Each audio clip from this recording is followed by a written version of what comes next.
Hello guys, money isn't the flex, this is. Welcome to Gentlemanly. This is the podcast for men who refuse to fade. I'm Troy Francis, I'm the author of 11 books and mentor to thousands of guys from all over the world, and your guide to presence, power, and the mythic art of staying dangerous long after other men fade into softness and safety.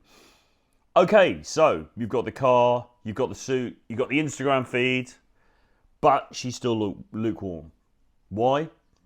Because money can't substitute for soul, charisma, depth, energy.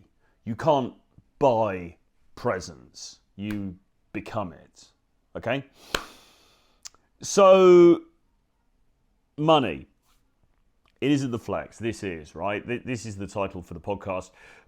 There are guys who come to us as dating coaches, or not necessarily come to us. They're often more like kind of haters or commentators from the sidelines, and they'll say, well, all of this stuff is all very well, but it doesn't work because either if you're really good looking, that just circumvents everything, or if you've got a load of money, that just circumvents everything. Neither of those things are true, and the people who make those comments don't have the depth of experience that I do, or that James Tusk does, or that any other dating coach worth his salt does, because not only have we been studying this stuff and involved with it for decades, but we've also taught thousands of men all over the world. So we know exactly what's going on out there. And the truth of the matter is that we're not here to talk about looks, but yes, looks will buy you a bit more time in an initial interaction. And yes, if you're good looking, you may get some women throwing themselves at you from time to time, but in the main, it's not the huge leg up that people think it is. But let's talk about money, because that's really what we're here for.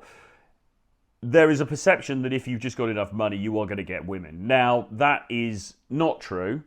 And the reason we know that's not true is because that among our clients are some very, very, very wealthy individuals. We really specialize. I specialize in working with guys with a net worth in the multi-millions. Right? Because my fees aren't very cheap. Unfortunately, I have to stay in the lifestyle to which I've become accustomed, and I've got a lot of experience and I bring a lot of value to the table. So it's not cheap to work with me, but you've got to pay for quality, right? So amongst the people we work with are multi-millionaires, okay? These are people with a lot of money, sometimes a lot of power and a lot of influence as well, and yet their dating lives are still not where they would want them to be. Now that runs against all conventional wisdom, right? How can that possibly be the case? How could that possibly be the case? Here's a guy with a load of money. Surely he's going to get women throwing themselves at him. Well, it's just not really that simple. And once again, it comes down to this thorny issue of attraction and what creates magnetic attraction, all right? And external wealth isn't enough to create internal magnetism, okay?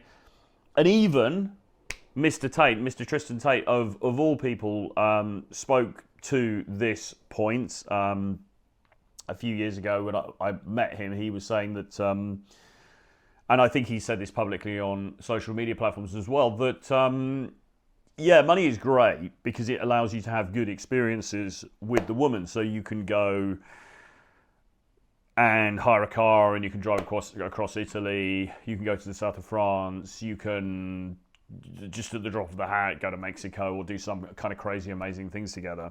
And all of that's wonderful, and you can create amazing experiences and things that she will remember for the rest of her life. And bonding experiences as well, right? So yes, of course, money has a part to play, but money in itself is not going to create the emotion. And so the problem that you've got is there are men who have made decent money, but don't have very good social skills. And sometimes those things just don't go hand in hand. Sometimes they do. Because if you're a sort of gregarious sales type guy and you're very good with people, then it might be that you're also good with women, because it's a not a common skill set, but it's kind of it's a skill set that is adjacent, if that makes sense. But a lot of guys have made money, particularly in the last sort of 15, 20 years, through tech and through data. and through science or STEM science and things that are absolutely antithetical to seduction, because there's nothing less sexy on the face of the planet than being a guy who is very, very good with numbers, okay, and spreadsheets. You've got to have something else to bring to the table, all right? You've got to have something else to bring to the table.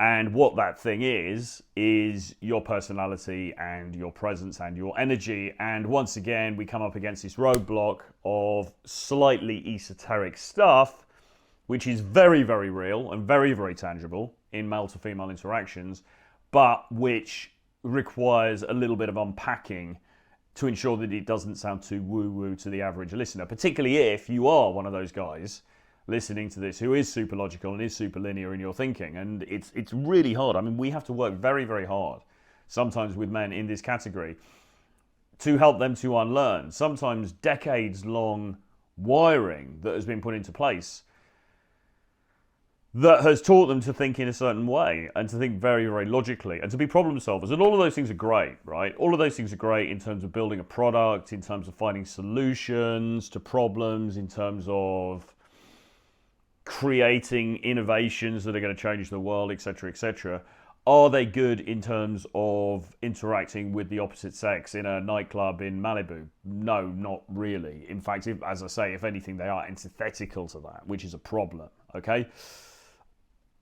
So the other thing to say is that what you want to avoid doing, if you are one of these guys who is wealthy, who's got money or got access to money or whatever, is you want to avoid as much as you can leading with that. And the reason you want to avoid leading with it is because, firstly, that can look try hard and that can be a turn off, because a lot of girls, money is not a scarce resource, okay? You might be a rich guy, but there's a lot of rich guys out there, and there's a lot of guys who are richer than you out there, okay? It's like if you're jacked, right? Okay, great, but there's going to be a guy down the road who's more jacked than you, right? There's going to be a guy who's leaner than you. You know, whatever metric we look at, there's always going to be somebody who's better, okay, in that particular metric. But what they don't have is they don't have our own individual DNA. They're not us, okay? So they can never be better at being us.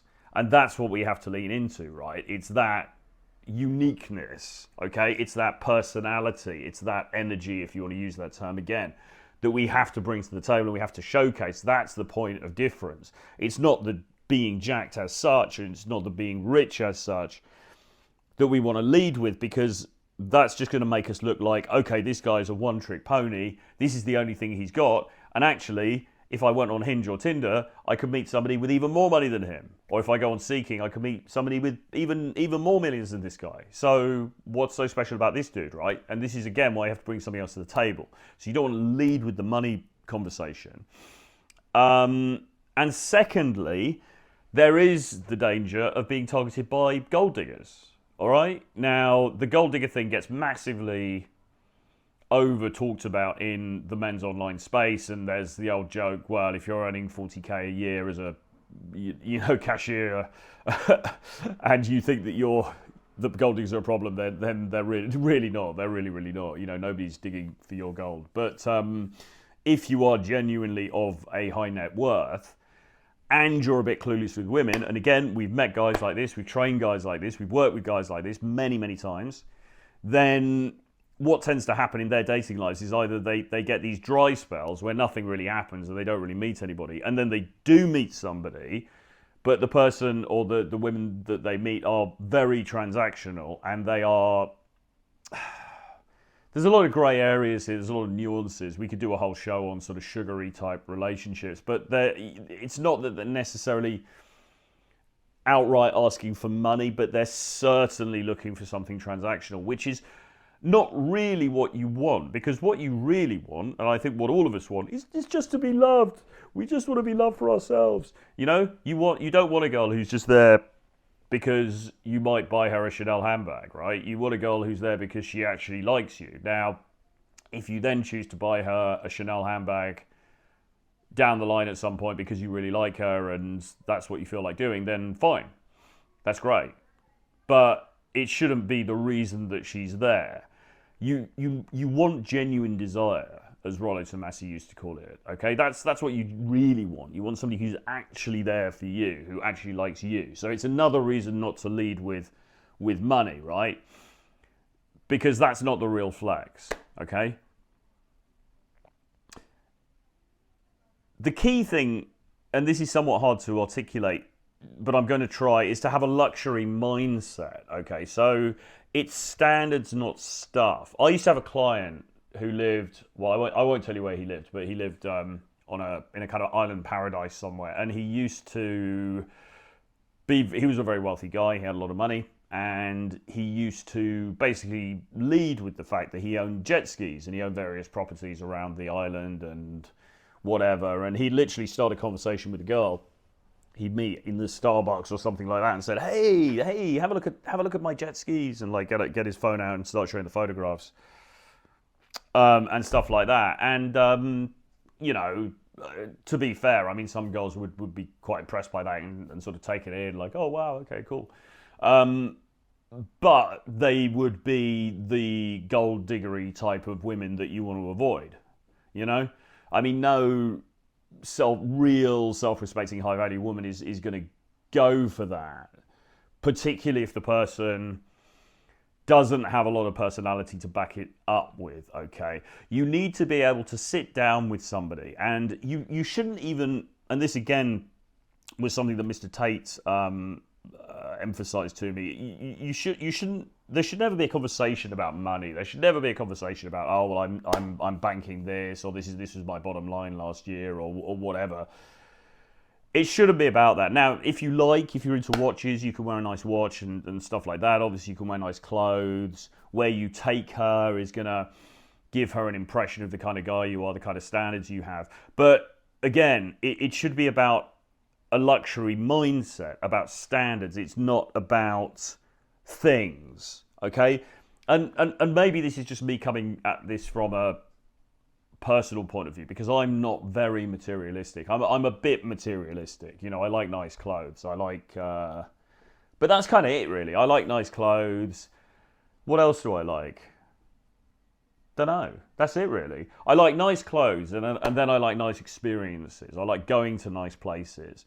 And I think experiences are qualitatively different. I'm not really interested in watches. I'm not really interested in cars. I'm not really interested in a lot of the trappings of wealth that most people bang on about, right? You know, I'm interested in art. I'm interested in literature. I'm interested in poetry. I'm interested in music. I'm interested in things that expand my soul. I'm interested in travel. I'm interested in seeing different cultures, in meeting different people from different walks of life, right? Of interacting with them and learning more about the human condition.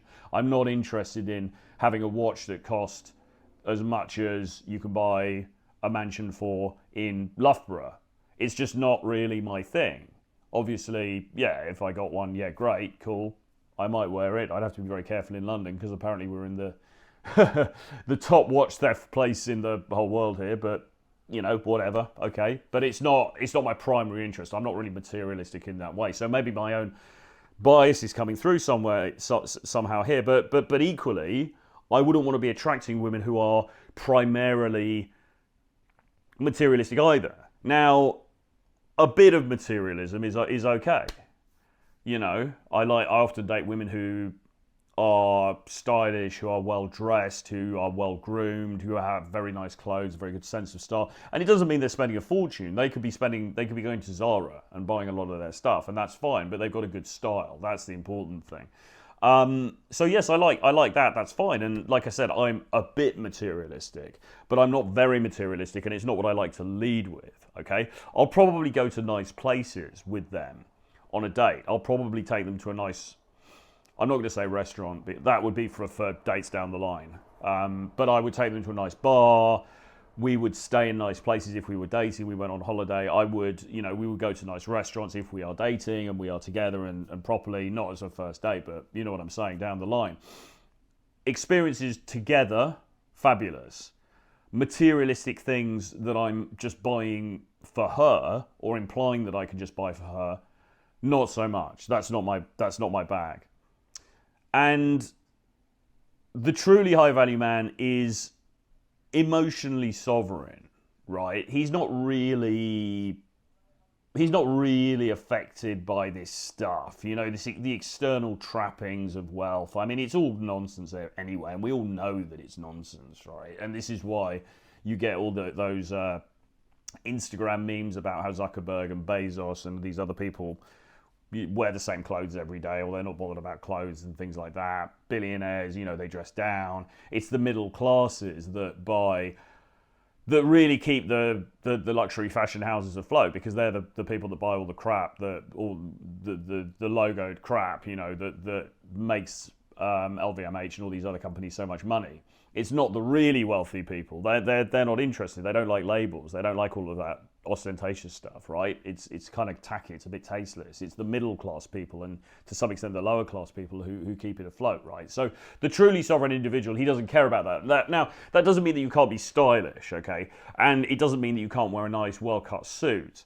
But there's a difference between that and being flashy and, again, leading with it. And I think that a lot of the manosphere over the past few years has very much focused on a certain flashiness, which, to be fair, is going to pull in a certain type of woman. But it's not really the type of woman that I would want to deal with. And I don't think it's the type of woman, if you're watching my content, that you would want to deal with either. So, again, you know, it's having that emotional sovereignty, right? You know, I've just ordered a book of poetry by Baudelaire. I'm really looking forward to when it arrives. It cost me about £5. It's a hardback version.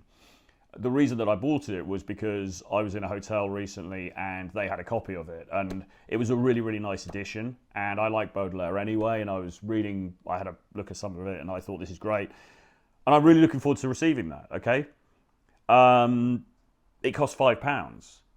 But for me, it's a cultural artifact that is worth more than a Patek watch, right? Because it has soul and it has resonance and it has meaning that is beyond the purely material. It's beyond a piece of metal, however well constructed, that has been sold for a vastly inflated price. Because words and emotions have greater meaning than material things. And if you are engaging with women who don't think like that, and sometimes you will be, and that's okay. We're not here to be judgmental, that's okay. But, I mean, you want to deter the more extreme versions of that. And in my view, you want to meet women who are, okay, yeah, they like a nice dress, they like to go to a nice place or whatever, but that's not their primary thing. You know, they have soul, they have something about them. And those are the women that you can really connect with and you can really build something with. And even if it's, when I say build something with, I'm not talking about a long-term relationship maybe. It could be quite casual. But even sexually with those women, that could be where the real gold is found, okay? And conversation is the ultimate demonstration of inner wealth, right? Are you able to sit down opposite her or next to her in a bar for 2 hours plus and have a conversation and lead that conversation and make that conversation interesting, okay? And a lot of guys simply aren't. And a lot of guys will say, well, all she's into is TikTok and the Kardashians and the sale at Shane and getting the latest bargains online and stuff like that. And I always think, well, that says more about you than it does about her, because clearly there's more to her than that. You know, she's a human being, right? She's multifaceted, like we all are. There are many aspects to her, and if you're not able to draw out any of that stuff, then that's on you, bro. That's not on her, that's on you, okay? So think about that and think about it hard, because if you're consistently going on dates, particularly if you're a guy in his 30s or 40s or whatever, and you're dating younger women and you think they're all boring, the likelihood is you're the boring one, okay? Because everybody has something interesting about them. I'll qualify that, actually. To be fair, okay, there are going to be some women you just don't gel with. Fine, okay, whatever, I accept that. But in the main, it's your job to find the interesting things about her and to bring those out, okay? And most of the time it can be done. So conversation is the ultimate demonstration of inner wealth. And also just look, fundamentally, if you've got presence, you don't need to prove anything. All right, you know? I mean, I heard recently a story, somebody told me a story about a famous A-list celebrity, and he went for a dinner in London with some women, and I'm not going to go into details. I don't have any details, actually. But you know how these people operate. They'll just do a dinner where they get 20 models who turn up and they sit around a table, and then maybe the A-list celebrity says, oh, yeah, I quite like her. Can you invite her back to my room later? Or, you know, however it is, however it works. And this girl went on the dinner, and the guy was frankly out of his face. You know, he wasn't really... He didn't have anything to say. He was unremarkable in terms of how he looked. He appeared to be under the influence of something or other. And he wasn't winning any awards for charisma or anything else, okay? I'm not saying be that guy, because that sounds pretty terrible. But at the same time, that guy doesn't need to prove anything, okay? Because he's famous, and that counts for a lot, of course. But it's expressed through everything about him. I am the man here, right? I'm the boss. I'm the king. I don't need to prove anything to you, okay? Right? I'm wearing this cardigan. It could have cost $1,000. It could have cost $20. Do you know? No, you probably don't know, right? I mean, so, and I don't need to tell you. I don't need to walk in and say, oh, look at this cardigan I bought. It cost $1,000, right? It doesn't matter, okay?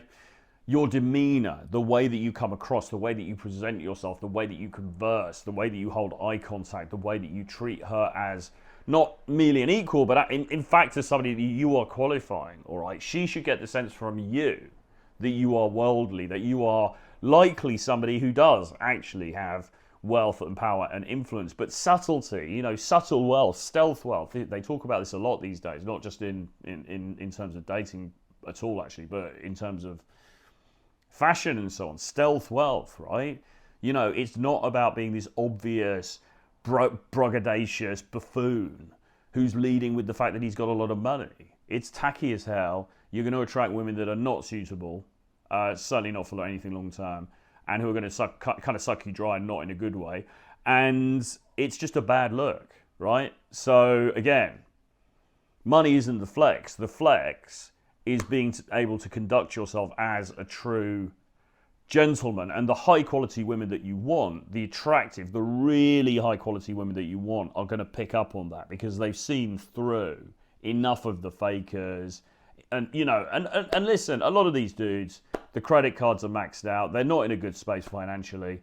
It looks impressive on the outside, but it isn't really when you go under the surface. And they know that. So you don't want to be that guy, right? You don't want to present like that. And what it comes down to is that calm, quiet, controlled, emotional sovereignty, that emotional depth that you communicate as a true gentleman. So look, if you want to stop playing small, if you want to build real power in the dating world and become a man who can navigate love, business, seduction, and strategy without apologizing, then firstly join the Gentlemanly Substack. I have a weekly Substack. There'll be a link for that below.